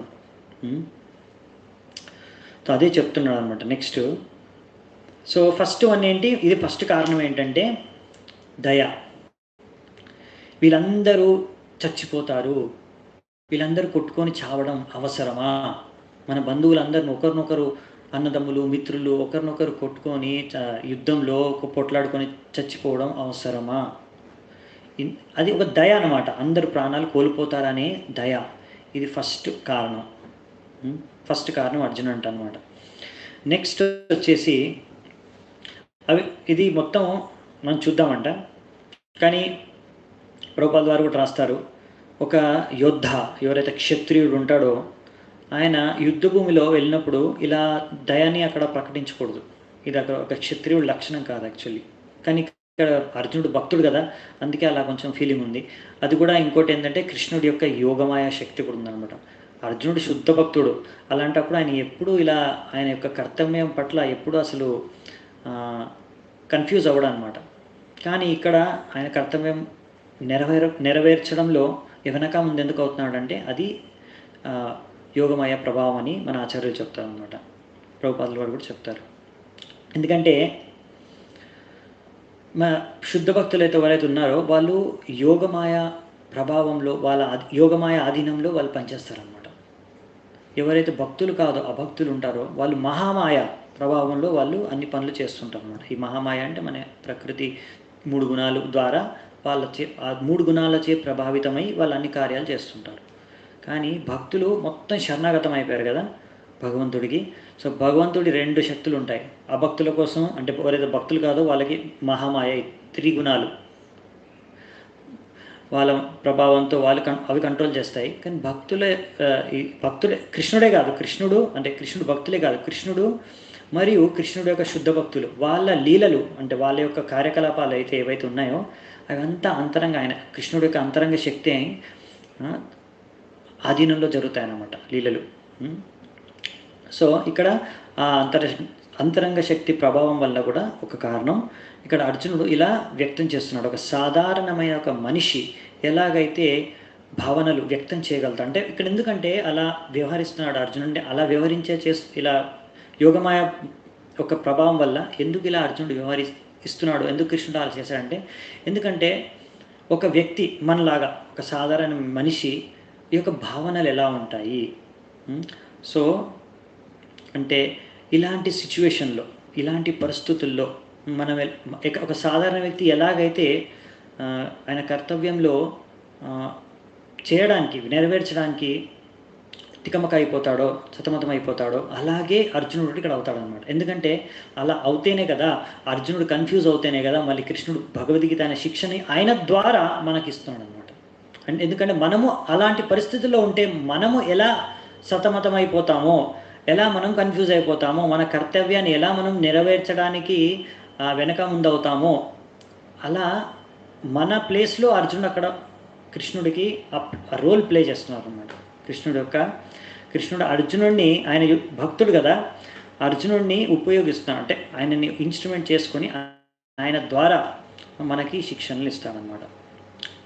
సో కానీ ఇక్కడ మాత్రం అర్జునుడు అలాగని అర్జునుడికి అవి ఏం అర్థం కావు. అర్జునుడు మామూలుగా ఇప్పుడు ఎలాగైతే మనం ఎన్నో పనులు చేస్తున్నాం, ఇక్కడ ఎన్నో కార్యాలు చేస్తున్నాం, ఎన్నో కర్మలు చేస్తున్నాం, మనకేమైనా అర్థమవుతుందా 3 గుణాల యొక్క ప్రభావం వల్లనే మనం ఇలా చేస్తున్నామని? అలాగే అర్జునుడు కూడా అలా ఏమనిపించదు, నేను యోగమాయ ప్రభావం వల్లనే ఇలా వ్యవహరిస్తున్నాను అలా ఏమనిపించదు. ఆయన సహజంగానే ఇవన్నీ ఫీలింగ్స్ ఫీల్ అవుతాడు అనమాట. మనం ఎలా ఫీల్ అవుతామో భౌతిక జగతంలో ఈ 3 గుణాల ప్రభావంలో అలాగే. సో ఇప్పుడు నెక్స్ట్ వచ్చేసి అర్జునుడు అంటాడు ఇంకో కారణం చెప్తాడు. అంటే మనము ఇలా ఫస్ట్ దయ చూపించాడు, మనం దయ చూపించాలి, ఇలా యుద్ధం చేయకూడదు మనం అని. ఇంకోటి సెకండ్ కారణం చెప్తాడు. అది ఏమంటే ఇప్పుడు మనం చూస్తాం 31వ శ్లోకం నుంచి 35వ శ్లోకం వరకు చూస్తాం అన్నమాట. అది ఇక్కడ ఏం చెప్తారంటే నాకు ఎందుకు యుద్ధం అంటే యుద్ధం చేసి మనకు ఓ రాజ్యం వస్తుంది అంతేనా, రాజ్యం మనకు దొరుకుతుంది, మేము రాజులు అవుతాం అంతే కదా. అలా అందరినీ చంపేసి మన వాళ్ళందరినీ చంపేసి నేను రాజు అయ్యాను అనుకోండి, నాకు ఏం ఆనందం ఉంటుంది నా దగ్గర. ఆ రాజ్యంలో నా వాళ్ళందరూ చనిపోయాక నా ఫ్యామిలీ అంటే నా కుటుంబం సభ్యులందరూ చంపేసి అలాంటి రాజ్యానికి నేను రాజు అయ్యి నేను ఏం సుఖాన్ని అనుభవిస్తాను, నాకు అలాంటి సుఖం అవసరం లేదు. సో ఆయన అది అర్జునుడు ఇక్కడ చెప్తున్నాడు అనమాట.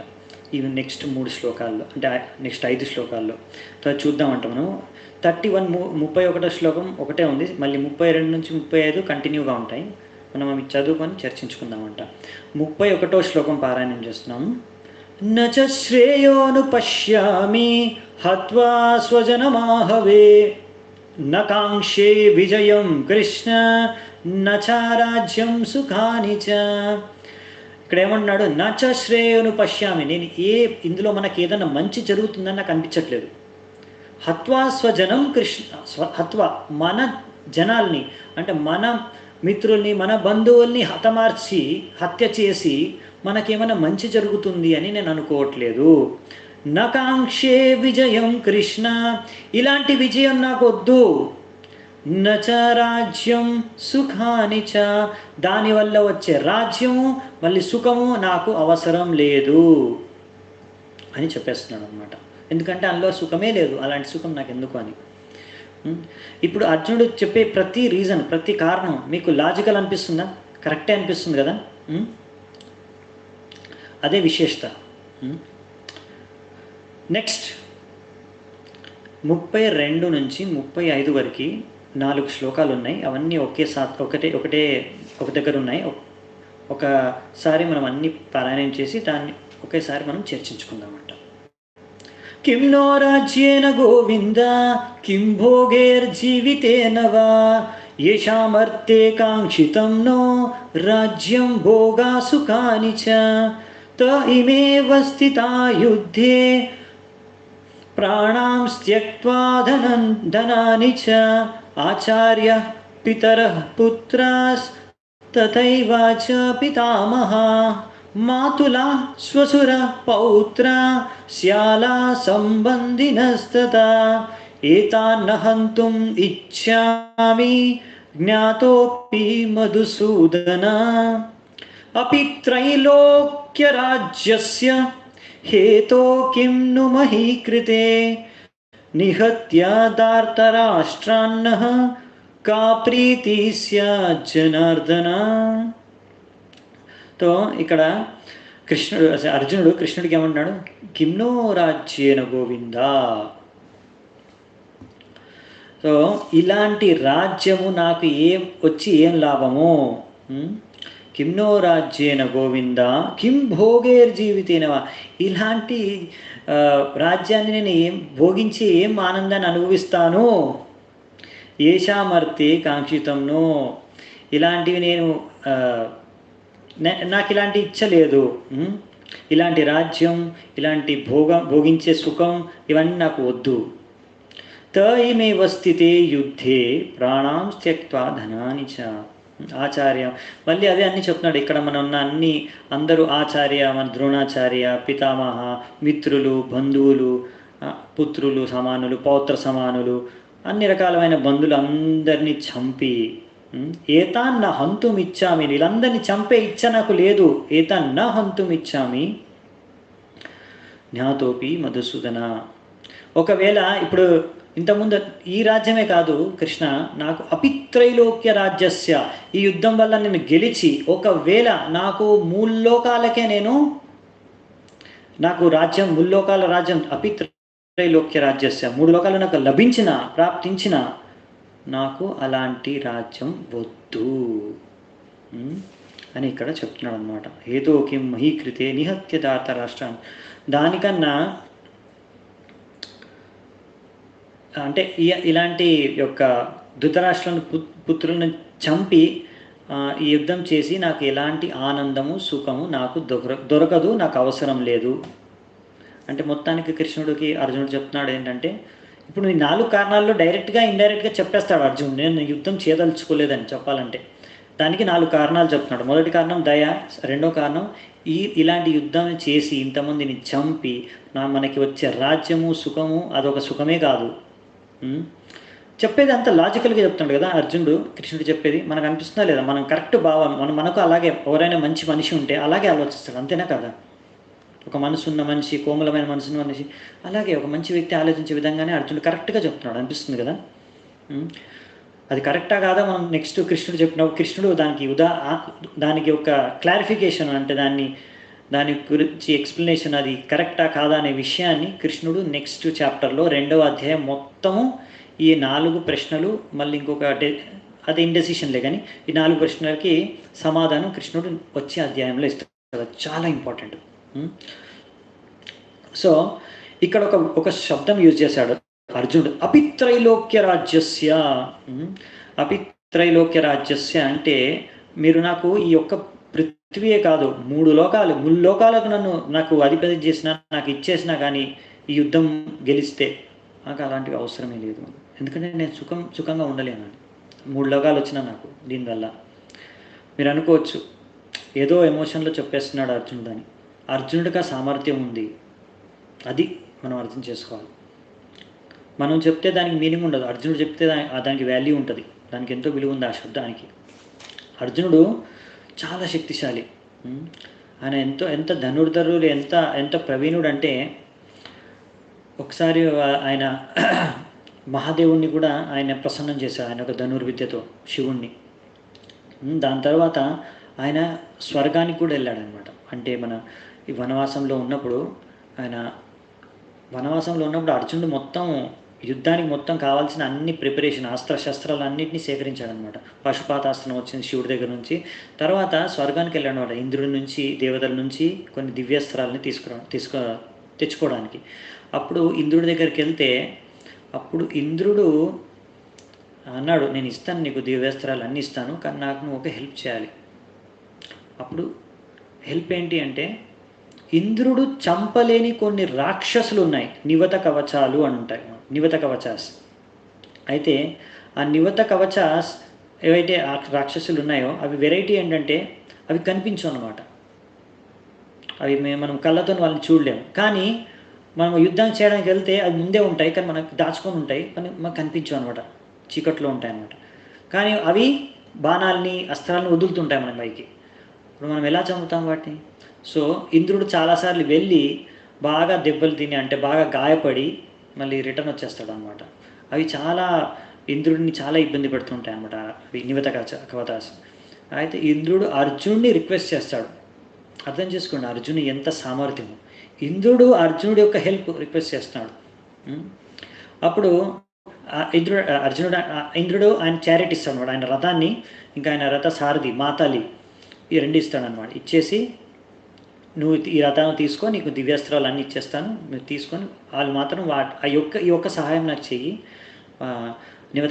నివత కవచాలని వాళ్ళ రాక్షసుల్ని చంపేసి నాకు ఈ యొక్క పెద్ద మేలు చేసిన వాడు అవుతామని. అప్పుడు అర్జునుడు వెళ్తే ఆయన ఒక మన గాంధీవా ఆయన ఒక ఎప్పుడైతే వదులుతాడో బాణాలు, ఆ సౌండ్ వినే మన మాతాలి అంటాడు, మీరు చాలా శక్తివంతులైన ధనుర్ధారులు. నేను ఇంద్రుడిని ఎన్నోసార్లు ఇక్కడ తీసుకొచ్చాను, చాలాసార్లు ఆయన ఓడిపోయి గాయపడితే ఆయన ప్రాణాలు కాపాడి నేనే రిటర్న్ మళ్ళీ వెనక్కి స్వర్గానికి తీసుకెళ్ళాను. నాకు మీ యొక్క ధనుర్విద్య అంటే ఎలా అయితే మీరు బాణాలు వదులుతానో నాకు అర్థమైపోయింది, మీరు చాలా సామర్థ్యవంతులు అంటే మాతాలి రథ సారథికి అర్థమవుతుందన్నమాట. అప్పుడు అర్జునుడు ఎలాగంటే ఆయన శబ్దవేణి బాణాలు వదులుతాడనమాట. అంటే ఎక్కడైతే శబ్దం వస్తుందో అటు ఆ బాణాలు అక్కడే వెళ్తాయన్నమాట. అలా వెళ్ళి వాడన్ని నివతకాచాలన్నీ చంపేస్తాడనమాట. చంపేసి హతమార్చి చేసి విజయవంతంగా తిరిగి వస్తాడనమాట. అలా ఇంద్రుడికి హెల్ప్ చేస్తాడు అర్జునుడు. అప్పుడు ఇంద్రుడు ఎంతో ఆయన ఒక విధంగా ఆయన ఒక పిత అంటే తండ్రి. సో ఇంద్రుడు ఆయన ఆసనం మీద ఇంద్రుడు ఎక్కడ కూర్చుంటాడో ఆయన దేవాది అంటే అన్ని దేవాలకు ఆయన చీఫ్ హెడ్ దేవేంద్రుడు అంటారు. ఆయన పక్కనే కూర్చుని పెట్టేవాడు. అంటే అర్జునుడు ఇంద్రుడు పక్కన ఒకే సీట్లో మెయిన్ ఆసనం అక్కడ కూర్చున్నాడు అనమాట. అది అర్జునుడు యొక్క సామర్థ్యం. సో అందుకే అర్జునుడు అలా ఆ లెవెల్కి కూడా వెళ్ళాడు అన్నమాట.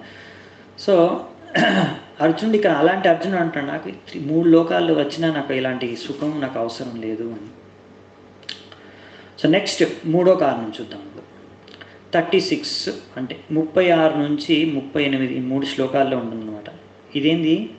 ఈ కారణం ఏంటంటే మనకి ఈ పాపం తగులుతుంది, మన వాళ్ళని చంపితే మనకి పాపం తగులుతుంది కాదా? మన ఆచార్యులు, మన పెద్దవాళ్ళు, మన మిత్రులు, మన బంధువులు వాళ్ళని చంపితే మనకు పాపం తగులుతుంది.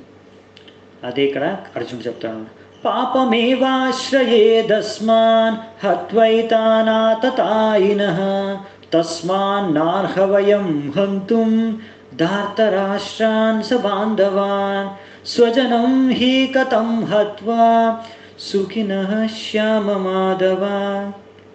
తో మళ్ళీ చెప్తున్నాడు అనమాట, పాపమేవాశ్రయేదస్మాన్, సిన్ విల్ ఓవర్కమ్ అస్.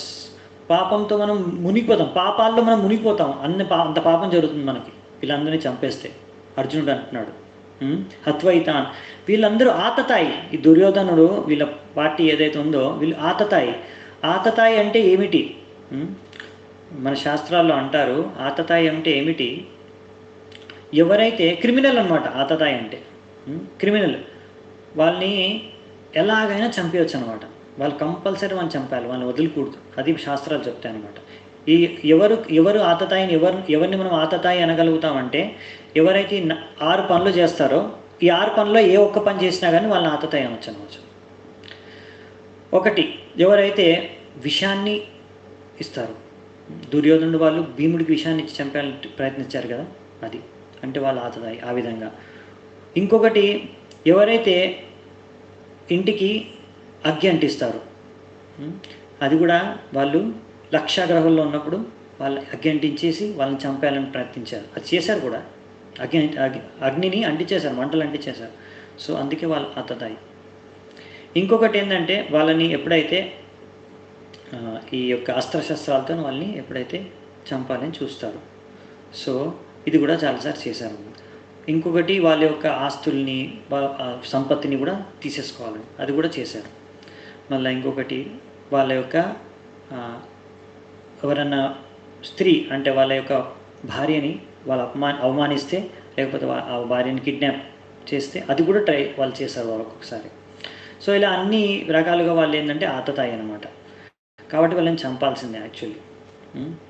కానీ అయినా కానీ ఆతతాయి అయినా కానీ అర్జునుడు అంటున్నాడు వాళ్ళని చంపితే మాత్రం మనకి పాపం తగులుతుంది అని.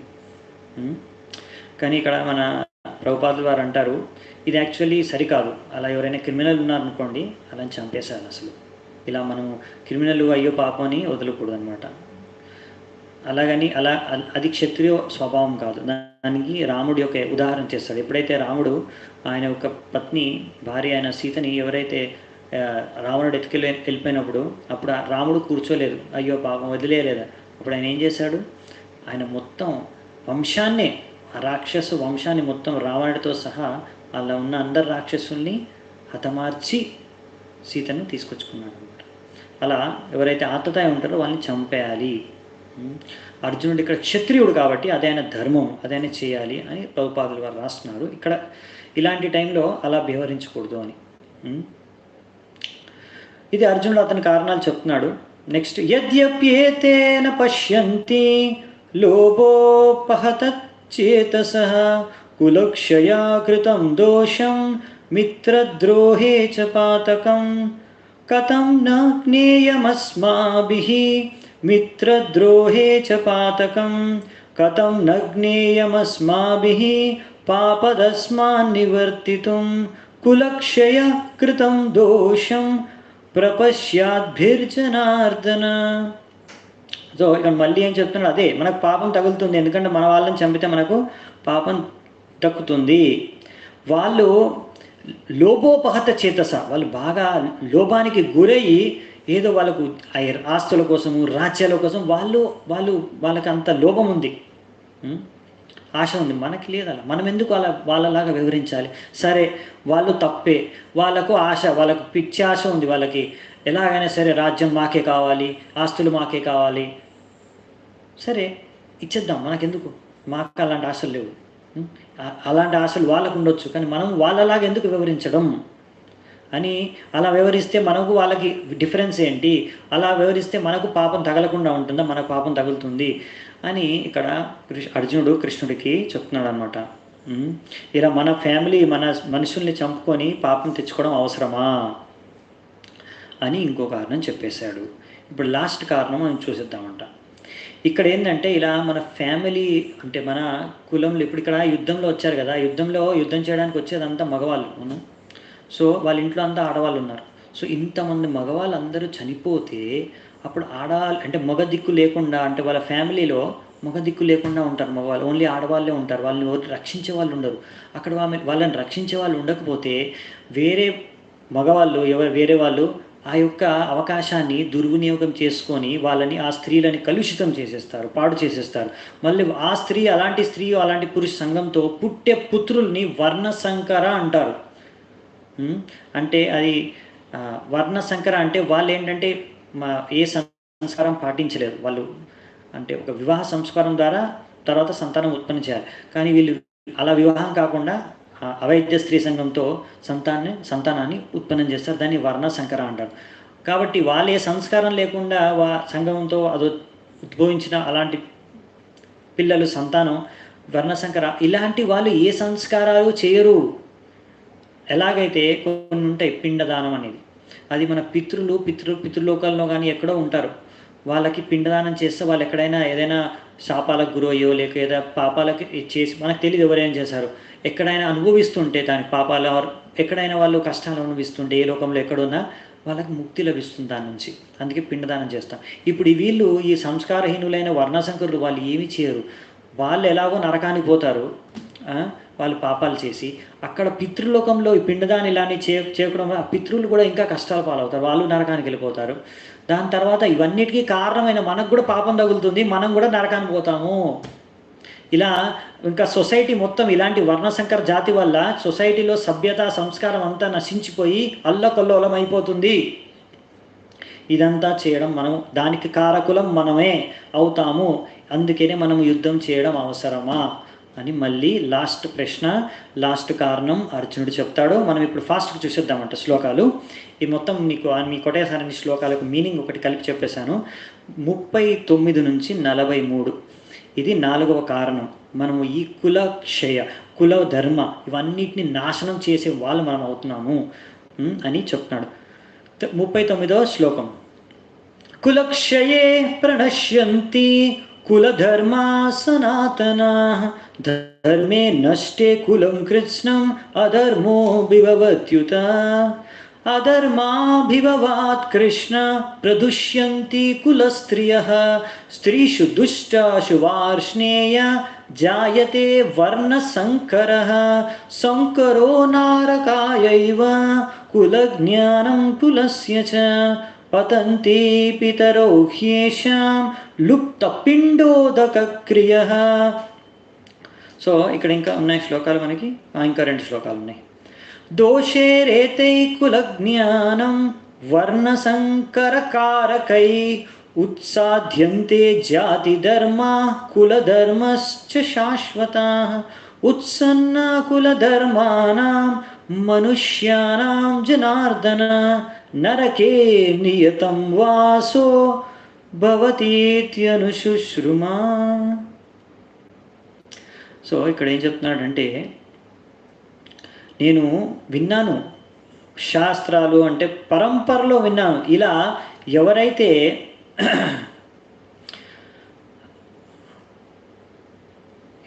ఇలా కుల సంస్కారాలు కుల ధర్మాలు అన్నీ నశించిపోతాయో నష్టపోతాయో, ఎవరైతే నాశనం చేస్తారో వాళ్ళందరూ నరకంలో నివసిస్తారు. నరకే నియతం వాసు. సో అర్జునుడు చెప్పే ప్రతి కారణంకి మంచి కారణం అన్నమాట. అంటే మీరు తీసిపారేలు, ఇదేంటో ఏదో పనికిరాన్ని ఎలాంటి వాదనలు చేస్తున్నాడని తీసిపారేలేరు మీరు, అన్నీ కరెక్ట్గా అనిపిస్తున్నాయి కదా. ఎంత దూరం ఆలోచించాడు చూడండి అర్జునుడు. తన గురించే కాదు, మొత్తం సొసైటీ సమాజాన్ని గురించి ఆలోచించాడు. అంత సమాజానికి ఎంత నష్టం జరుగుతుంది దీనివల్ల అని. సో అందుకనే మనం ఈ 4 కారణాలు చూస్తే అర్జునుడి కారణాలు సరైనవే అనిపిస్తున్నాయి కదా. మరి అవి సరైనవేనా కావా అవి మనం రేపు చూద్దామంట. సో ఇక్కడ మనకి ఇంకా ఒక 2 శ్లోకాలు ఉన్నాయి, అవి చూసుకొని మనం ఈరోజు ముగిద్దామంట. సో మెయిన్లీ 4వ కారణం ఏదైతే చూసామో మనము అర్జునుడు ఒక మళ్ళీ సంక్షిప్త రూపంలో మనం చూద్దామంట. ఇక్కడ ఏమంటున్నాడంటే ఫస్ట్ కులక్షయ, మనం ఇక్కడ అన్ని ఇంతమంది చనిపోతే ఆ కులం నష్టమైపోతుంది. ప్రణశ్యంతి, అక్కడ మగవాళ్ళు లేరు కదా, ఇప్పుడు ప్రణశ్యంతి కులధర్మ, వాళ్ళ యొక్క కులధర్మం ఆగిపోతుంది. అధర్మో అభివత్యుత, తర్వాత ప్రదుష్యంతి స్త్రీ, వాళ్ళ అక్కడ ఉన్న ఆడ స్త్రీలను ఓరో పాడు చేసేస్తే తర్వాత అక్కడ నుంచి అధర్మం అనేది ఉత్పన్నం అవుతుంది. అంటే అధర్మం పెరిగిపోతుంది, ఎందుకంటే మగవాళ్ళు రక్షించే వాళ్ళ స్త్రీలను, కాబట్టి వేరే వాళ్ళు వాళ్ళని పాడు చేస్తారు. దాని తర్వాత అక్కడ నుంచి వర్ణ సంకరం ఉద్భవిస్తుంది. సో దీనివల్ల ఏమవుతుందంటే ఎవరైతే ఇలాంటి దానికి కారణం అవుతారో వాళ్ళు నరకానికి వెళ్తారు. ఇలాంటి వాళ్ళు పిండదానం చేయరు కాబట్టి వాళ్ళు పితృలోకంలో ఉన్న వాళ్ళు కూడా కష్టాలు అనుభవిస్తారు.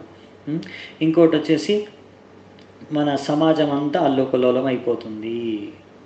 సో ఇంత బాగా ఎంతో దూరం ఆలోచించి అందరి మేలు కోరి ఇలాంటి ఏదో ఆయన జస్ట్ ఎమోషనల్ అయిపోయి ఏదో సెంటిమెంటలు అలా అయిపోయి యుద్ధం చేయట్లేదు, అలా కాదు. ఎంతో ఆలోచించి చాలా దూరం వరకు శాస్త్రాల ఆధారంగా ఎంతో బాగా ఆలోచించి కారణాలని అర్జునుడు చెప్తున్నాడు. నేను ఎందుకు యుద్ధం చేయదలుచుకోలేదు, నాకు ఎందుకో యుద్ధం చేయడం మంచిది కాదు, కరెక్ట్ నిర్ణయం కాదు అనిపిస్తుంది.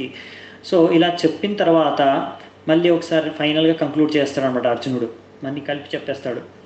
ఏ 23 అయిపోయాయి కదా, 24 నుంచి అహోబతా మహత్ పాపం కర్తుం వ్యవసితి వయం యద్రాజ్య సుఖలోభేన హంతుం స్వజనమాత్ ఉద్యత. ఇప్పుడు అన్నీ కలిపి చెప్పేస్తాడు అనమాట. అంటే ఇంత పాపం చేస్తున్నాం మనము, ఇంకా ఎందుకు ఇంత పాపం చేయడం అవసరమా? జస్ట్ రాజ్యానికి సుఖానికి మనం ఇంత లోభం మనకి, ఈ జస్ట్ రాజ్య సుఖం కోసం మనము ఇంత లోభం ఉండి ఇలాంటి పాపం చేయడానికి తగలబడుతున్నాము, మన వాళ్ళని చంపడానికి సిద్ధమవుతున్నాము అని ఇక్కడ అర్జునుడు చెప్తున్నాడు. యది మామ ప్రతీకారం అశస్త్రం శస్త్రబాణయ ధార్తరాష్ట్రారణే హన్యుస్ తన్మే క్షేమతరం భవేత్. ఒకవేళ ధృతరాష్ట్ర పుత్రులు నా పైకి దాడికి వస్తే నేను శస్త్రాలు వదిలేసి వాళ్ళ చేతిలో చచ్చిపోవడం దీనికన్నా నయం అనిపిస్తుంది నాకు అంటాడు. ఇలాంటి ఆలోచనకి అర్జునుడు వచ్చేసాడనమాట. ఇలా అనేసి తర్వాత ఏమైందంటే ఇక సంజయుడు ఇక్కడ ముగిస్తున్నాడు ఆయన డిస్క్రిప్షన్. ఇప్పుడు ఆయన ఏం జరుగుతుంది అని చెప్పాడు కదా, దానికి ఇక్కడ వరకు సంజయుడు ఇప్పటివరకు ఏం జరిగిందో కంక్లూడ్ చేసి ఇప్పుడు కరెంట్ పరిస్థితి అర్జునుడిది ఎలా ఉంది, అర్జునుడి యొక్క ప్రస్తుత పరిస్థితి ఎలా ఉంది, అర్జునుడు ఎలా ఉన్నాడు అనేది లాస్ట్ శ్లోకం 46వ శ్లోకంలో అది చెప్పి ముగిస్తాం ఈ చాప్టర్ని. సంజయ ఉవాచ ఏవ భుక్త్వార్జున సంఖ్యే రథోపస్థావుపావిశ విసృజ్య సశరం చాపం శోక సంవిఘ్నమానసః. మొత్తం శోకంతో మునిగిపోయాడు అర్జునుడు. శోక సంవిత్త మానస, మొత్తం మనస్సు మొత్తం శోకంతో దుఃఖంతో నిండిపోయాడు అన్నమాట. ఇలా అంతా చెప్పిన తర్వాత అర్జునుడు ఆయనకున్న గాంధీవాన్ని పక్కన పెట్టేసి ఆ రథంలో కూర్చొని మొత్తం దుఃఖంలో మునిగిపోయి తల పట్టుకొని కూర్చున్నాడు అనుకోండి. అంతే, ఇక్కడికి మన ఫస్ట్ చాప్టర్ మొదటి అధ్యాయం పూర్తవుతుంది. సో ఇది విన్న ధృతరాష్ట్రుడు ఎంతో ఆనందానికి గురైపోతాడంట. అంటే ఇప్పుడు అర్జునుడు యుద్ధం చేయడనమాట అని. కానీ మరి అర్జునుడు చేస్తాడు కదా. ఎలా చేస్తాడు మరి యుద్ధం? మరి అన్ని మంచి కారణాలు ఇచ్చాడు కదా యుద్ధం చేయకూడదని. మరి ఎలా ఇన్ని కారణాలు, మరి కృష్ణుడు ఎలా దీనికి సమాధానం ఇచ్చాడు? ఈ కారణాలు సరైనవి అవునా కాదా అని కృష్ణుడు అర్జునుడికి ఎలా చెప్పగలిగాడు? కృష్ణుడు మళ్ళీ ఏం చెబితే అర్జునుడు మన మనసు మార్చుకొని మళ్ళీ యుద్ధం చేశాడు? అది ఏ తత్వం, ఏం శాస్త్రం? అదే అసలైన విషయం. అది మనం రేపు చూద్దామంట. 2వ అధ్యాయం చాలా ముఖ్యమైన అధ్యాయం. 2వ అధ్యాయం అంటారు సమ్మరైజ్, ఇది ప్రభుపాదులు అంటారు, ఇంగ్లీష్లో రాశారు. ఇది సారాంశం, మొత్తం భగవద్గీత యొక్క సారాంశము 2వ అధ్యాయంలో ఉంది. ఇది చాలా పెద్ద అధ్యాయము. ఇందులో చాలా తత్వాలు ఉంటాయి మనం తెలుసుకోవడానికి. ఇందులో అన్ని తత్వాలని సంక్షిప్త రూపంలో ఇచ్చేసారనమాట. కానీ ఇందులో చాలా ముఖ్యమైన ప్రధాన శిక్షలు ఆధ్యాత్మిక సంబంధించినవి కూడా ఉంటాయి. కాబట్టి ఈ యొక్క 2వ అధ్యాయం మీరు చదివి అర్థం చేసుకున్నారంటే మొత్తం భగవద్గీతలో ఉన్న సారాంశాన్ని మీరు అర్థం చేసుకున్న వాళ్ళు అవుతారు. కనుక ఇందులో చాలా శ్లోకాలు ఉన్నాయి, ఇంకా చాలా ముఖ్యమైన శ్లోకాలు కూడా ఉన్నాయి తత్వానికి సంబంధించి కూడా. అందుకని ఆత్మతత్వం యొక్క శిక్షణ కూడా ఇందులోనే ఉంది. కనుక మనము ఈ చాప్టర్కి 3-4 రోజులు కనీసం పడుతుంది, 4 రోజులు పట్టొచ్చు. సో మనము దీన్ని రేపటి నుంచి చూద్దామంట. అప్పటి వరకు సెలవు. అంటే ఈరోజు మటుకు మన చర్చ అయిపోయింది. ఇప్పుడు మనకి ఏమైనా ప్రశ్నలు ఏమైనా ఉంటే ఇప్పుడు మీరు అడగొచ్చు కూడా. 1-2 ఏమైనా ఉంటే చూద్దామంట.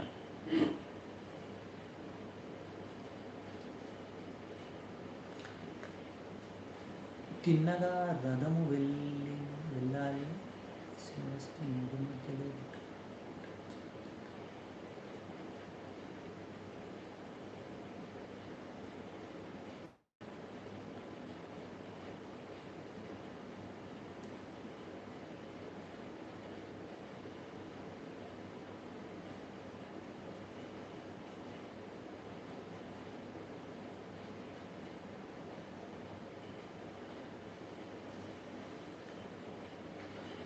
Okay, fine.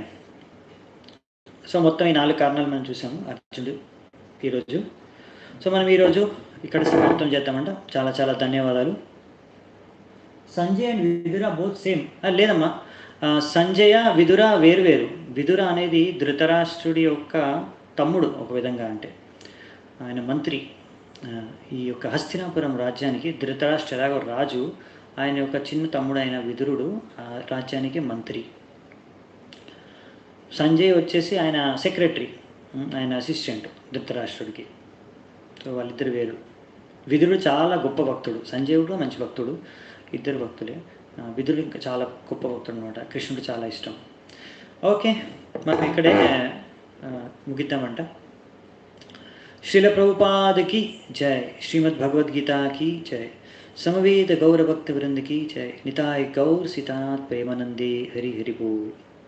ఓకే, 4 కారణాలు మళ్ళీ నేను మీకు రేపు పొద్దున ఒకసారి ఎక్స్ప్లెయిన్ చేస్తాను, అంటే రేపు నెక్స్ట్ క్లాస్లో ముందు ఒకసారి చెప్తాను నేను మళ్ళీ. ఓకే, హరే కృష్ణ.